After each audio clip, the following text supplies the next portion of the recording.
Hey everybody, in this video I'm gonna be showing you guys how to find hidden phone numbers on Telegram. So before we get started, I just want you guys to like this video and subscribe to our YouTube channel for more amazing and for content like this. With that all being said, let's get started with today's video.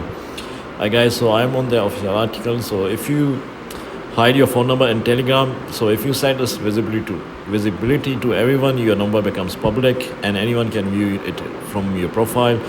On the other hand, if you choose my contacts, only the people saved in your contact list can view it. Lastly, if nobody is selected from the privacy settings, no one can view the phone number. So viewing someone's public phone number, by the way, you cannot view hidden phone numbers. There is no way to do it.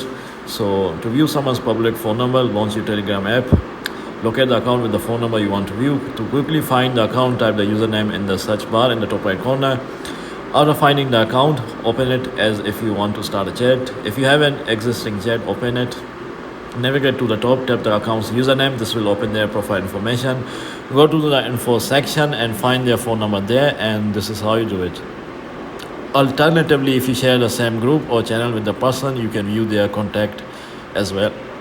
So yeah guys, this is how you do it. If you found this video to be helpful, then thanks for watching and I'll see you in the next video very soon. Peace.